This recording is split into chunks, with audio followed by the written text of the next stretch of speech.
Hello and welcome to another edition of Kirklees Local TV's Weekly Wind-Up. My name is Kyle Warwick and joining us on this week's programme is Weekly Wind-Up resident, Councillor David Ridgway. Morning. Morning. And also joining us this week from C&K Careers Advisors is Mandy Humphreys, and from Communities United project is Andrew Baker. Welcome to the programme. Morning. Now, getting young people into work is always high on any government or council's agenda. Yet in times of austerity and uncertainty, it is often young people who suffer the most in the job market. As employers look for ready-made and experienced workers, young people can find it difficult to get their foot on the ladder. Mandy, as a careers advisor, what are some of the barriers that young people are coming up against when they're looking for employment? Well, the young people that we work with, what we're experiencing is that they feel that they don't have the experience in the job market to be able to compete for the vacancies, and they feel that the other candidates that are going forward for the positions, because obviously there are a lot of people losing their jobs who have a lot of experience and skills, they're competing against those people. So when it comes to the young people who are coming in sort of fresh with no experience, they're finding it very, very difficult to get that vacancy and to get that job. Absolutely. Yeah. So would you say that employers now prefer somebody who is experienced as opposed to educated? To be honest with you, from my personal experience, there are two different types of employers and they look for completely different things. You will get some employers that prefer young people that will come into their business, that they can work with, that they can mould and that they can develop. They don't want people who can come in who have existing ways of doing things. But then you get some employers who are extremely taking advantage, shall we say, of the experience that is available in the candidate market, and they're obviously getting them at a very reasonable rate, so they would prefer to go for the more mature, experienced person. So it's about being able to identify the employers that are able to work with young people and that do like young people within their business. Right. So would you say that people coming out of school and education have a good understanding of the types of employers that would be looking for young people? No, I wouldn't actually, and I think that's what's happening a lot of the time, particularly within the areas that I'm working in within Kirklees. I think with my organisation, C&K Careers, we have a lot of projects that we work on where we help people to understand the job market, to understand these employers and where they are. And we support people with looking for those vacancies and actually doing the application process with them, having an effective CV, completing the application forms properly, and getting across all the competencies that all the skills that they have. Also, we help with interview preparation, because what happens, a lot of young people, because they don't have experience, they are turning up completely unprepared for the interviews. They don't know what to expect because they probably haven't had that many interviews, and we help and coach them through that whole process. And as I say, there's a lot of projects that we're currently running. One of them is the Kirklees Head Start programme, which is a brand new initiative, and it's basically working with Job Centre Plus customers between the ages of 18 to 24 who've been unemployed for around 26 to 29 weeks. And what we're doing is we're supporting them to get a guaranteed interview with an employer for a 6-month work placement, which will be paid. So that's something that we're just starting now. Right. Yeah. Okay, Andrew, I know your company works with a lot of young people, like of school age and things like that. Do you think there's young people have a realistic ambition whilst they're at school? I think so. I mean, in terms of where we work doing sport and non-sport activities within communities, and it gives them an opportunity to take part in sport, working alongside schools to sort of develop an opportunity for them, if they're interested in sport or in arts and craft and things, to take part in it, work with other children, and it develops all areas of their sort of ability. If they show a passion for sport, coaching, then we try and signpost them with the help of the school into avenues like into local clubs, into community settings, into youth service things. So There is, I think there's still opportunities to get involved in sport. It's just giving the children the opportunity and giving them the life skills to do so. Absolutely, yeah. David, do you feel like large companies could do more to help young people get in work?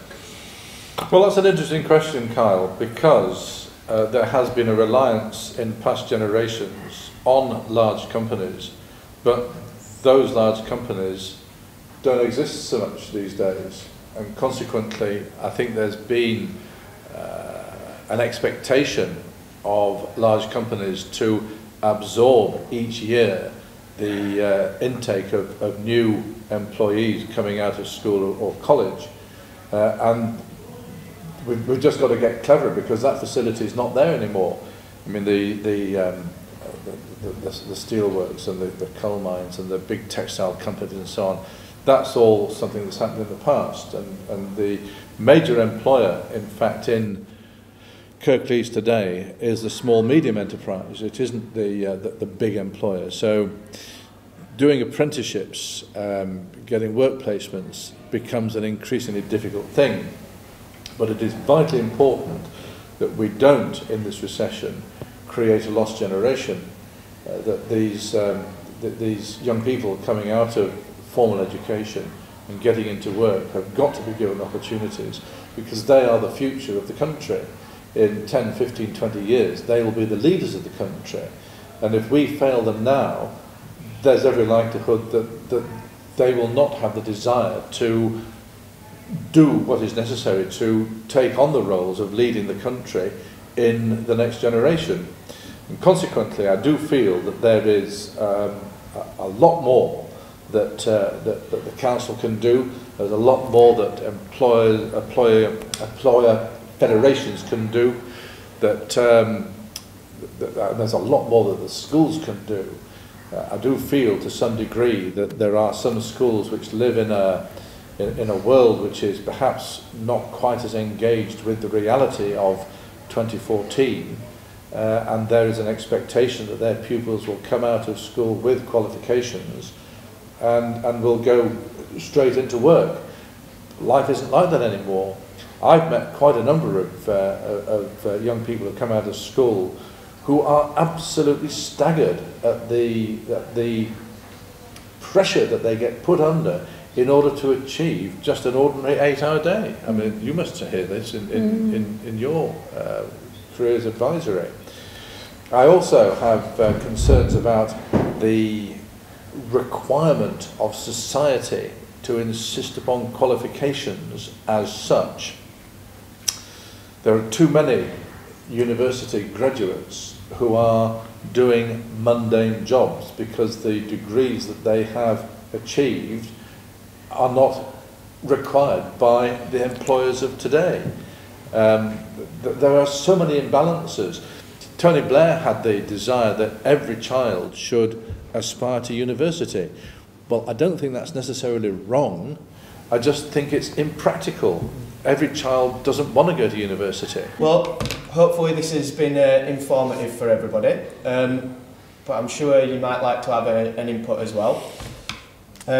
Maybe you feel like you're a young person having a hard time getting a job, or perhaps you feel that it's always been a struggle gaining employment. But either way, please contact the Weekly Wind-Up. You can do so by email, info@kirkleeslocaltv.com, and on Twitter by searching @KirkleesLocalTV. Please join us after the break.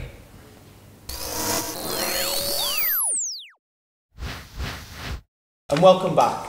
This week we've been discussing unemployment amongst young people with Careers Advisor Mandy Humphreys, Community Projects Manager Andrew Baker, and Liberal Democrat Councillor David Ridgway. Now, for many people, sport is an essential part of their lives, yet for some in less well-off areas, getting involved in organised sporting activity is not always easy. Communities United project works at enabling communities to set up activities in sport involving young people and adults. Firstly, Andrew, how important do you feel sport is to a young person's development? Well, it's a massive life skill, so it develops people throughout their whole life. It keeps them fit, healthy. It has impacts over all different things, physical, mental, social skills. It's also linked strongly to attainment levels in primary school and high school. So there's research out there that suggests that schools that develop strong PE programs and get them engaged in sport also have high attainment levels when going out of primary school and into secondary school. And as well, not just for young people, but what would you say some of the benefits are for communities having sporting activities and sporting teams associated with their community? Okay, well, it gives them a sense of belonging. So local sports clubs, football clubs, so your local cricket club, things like that, that gives you a community identity. It gives the opportunities for volunteering, for coaching. It gives people somewhere to go and play. Whether you're a child, an adult, it's a hub of the area, so it links to the pubs. It creates a sort of, well, it just creates a community really. Yeah. When you're working in areas that probably don't provide that, I think where our role comes into it, we offer sort of volunteer opportunities for people within areas, maybe they're not employed or but they have a real sense of community, they want to get involved in it. We help them to set up provision, whether it's for juniors or adults, for people to go along to and take part in sports. So it has a massive effect, I think, in terms of well-being within the community. Yeah. So you were saying about the benefits for communities. How does your company sort of engage with communities? How does it go about involving people? Okay, well, we work across Kirklees in targeted areas, perhaps with high deprivation. We work with the local youth service, we work with schools, primary schools, high schools, and all different partner agencies to develop a product that gives that community the opportunity to take part in sport, or get into volunteering or get into some qualifications. So, for instance, we work within an area in Birstall where we work with a local school. We deliver leadership, sports leadership with primary school class. We also offer after-school club and a community sports session. We also look at recruiting passionate local people who are interested in doing some volunteering, and then we support and mentor them within our programme, as well as giving them qualifications so that then they can deliver the session within the area and we can take a step back and move into another area. So we try and offer quite a broad product in terms of physical activity or sport and non-sporting activity, but we also try and look at the vocational side of things as well, so it gives the people opportunities. So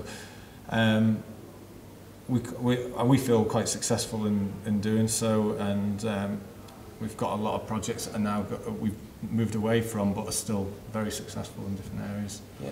All right. Do you work in terms of you sort of distributing your programmes and things? Do you work in conjunction with the council, or is it very much a sort of the areas that your company decides to? Well, to be honest with you, obviously with the sort of the climate we're living in, there's a lot less funding out there, so we do a lot of partnership work with the youth service, with the local sports development linked to the council and national governing bodies in sport. So we pool our resources together, and then we sort of work together within different areas. So where there's a need and where there's sort of funding available, we will look to develop a whole product using the partners to sort of deliver it. So, for example, in Batley, we're currently working with the Young Batley Centre and the youth service to deliver a girls-only sports session, with the idea that we get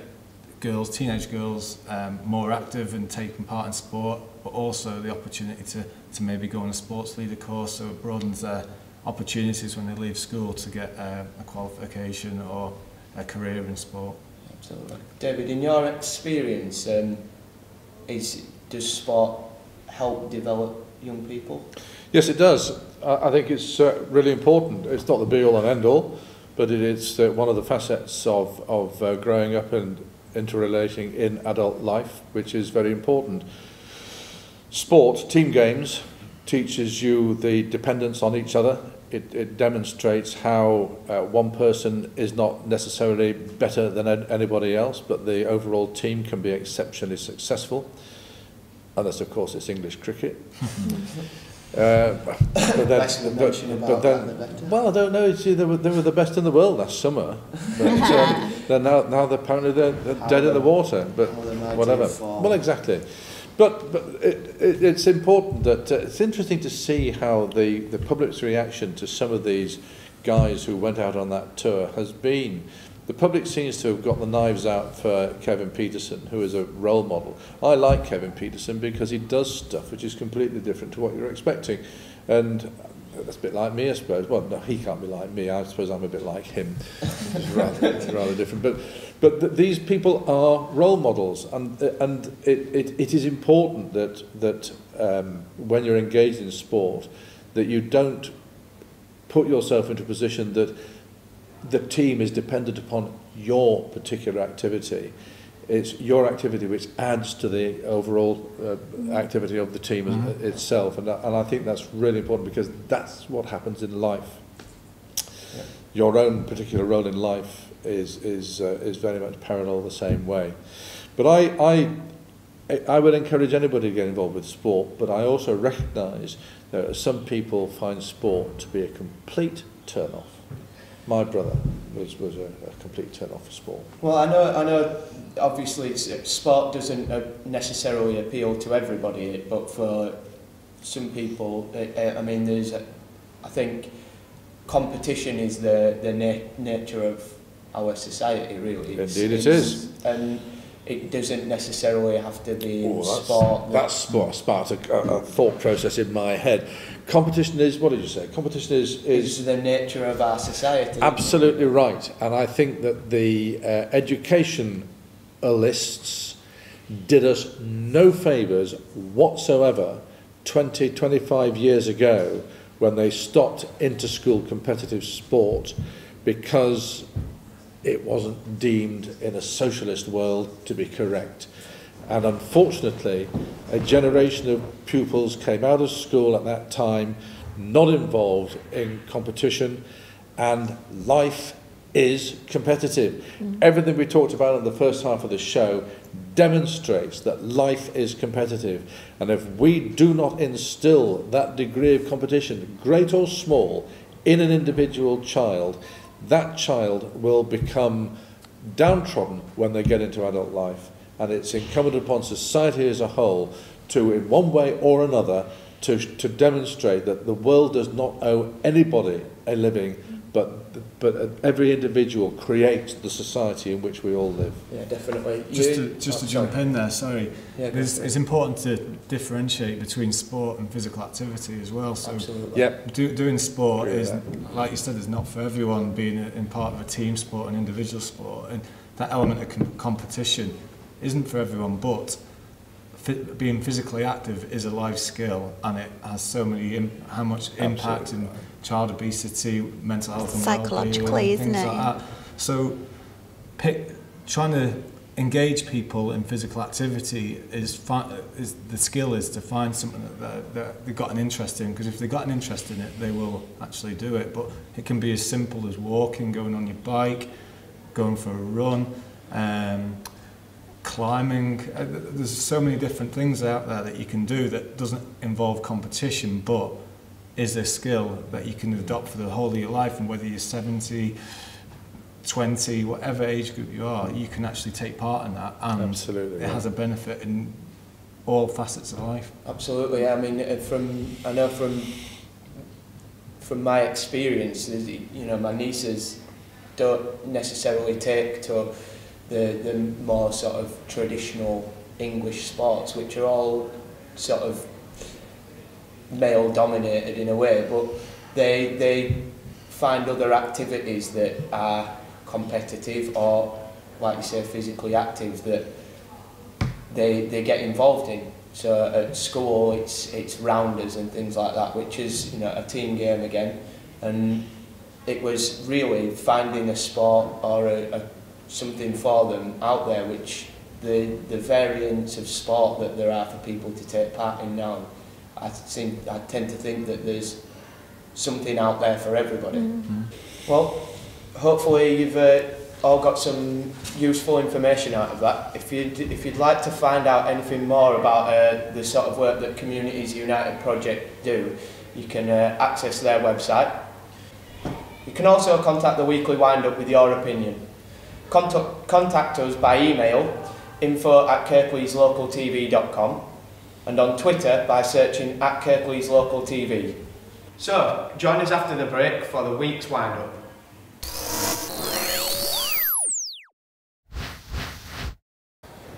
Welcome back to the show. Joining us this week are Andrew Baker, Mandy Humphreys and Councillor Ridgway.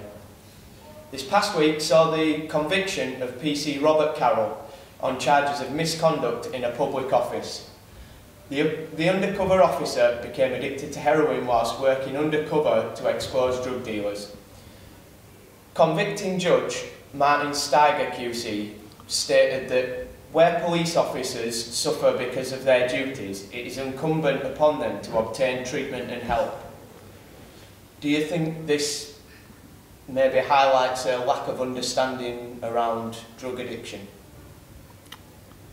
Well, David or Andrew? I don't think there's any sort of under any illusions that how savage drug addiction is in terms of heroin, cocaine, things like that. What's from the outside looking at that is how he hasn't had the support or regular support in terms of when it become an issue, if he was addicted to heroin, how he was not pulled out of there and how did he allow it to get so far that he started taking things, stealing things, or so yeah, I think obviously everyone knows what drug addiction's about and how negative it is, but especially heroin. Well, yeah, definitely. I mean, especially alcohol. I think you're right. I mean, I was surprised at certainly for an officer involved in such an operation, I was surprised at the lack of support and checks that were done on him throughout that period. I mean, to me, it seems almost quite obvious that there's a risk of an officer taking part in undercover operations like that they may become... I think the whole story is extremely sad, quite frankly, because here is a man who has obviously worked his way up to becoming invited to be part of that team, and he's fallen foul of the difficulties that he's investigating. And I think that it's quite easy for the judge, on behalf of society as a whole, to convict him for his misdemeanours, and rightly so. But I think society also has a burden to bear here in putting that man into those difficulties. And I feel really sorry for him and indeed his family. And I think it's just absolutely devastating. Absolutely, yeah. Now, as we spend a lot of time looking quite critically at the council and the work that it does, I feel that it should be noted when they do the work that they're supposed to. So I'd like to congratulate them on clearing the water at the top of Four Lane in Marsden, which was fastly turning into a lake. That water has now been cleared away. So where have they put it? Well, they loaded it into tanks. I believe they're sending it down to Somerset, you were saying. I don't think they need it down there somehow. And finally, we would like to congratulate Luther Burrell on another try-scoring performance for England. The Huddersfield-born centre has had an influence on both Six Nations games that he's featured in. His latest try contributing to a 0-20 victory over Scotland in the Calcutta Cup. So congratulations to Luther. And thank you everybody for joining us this week. we hope you'll be joining us next week when it will be Tom Hurst hosting.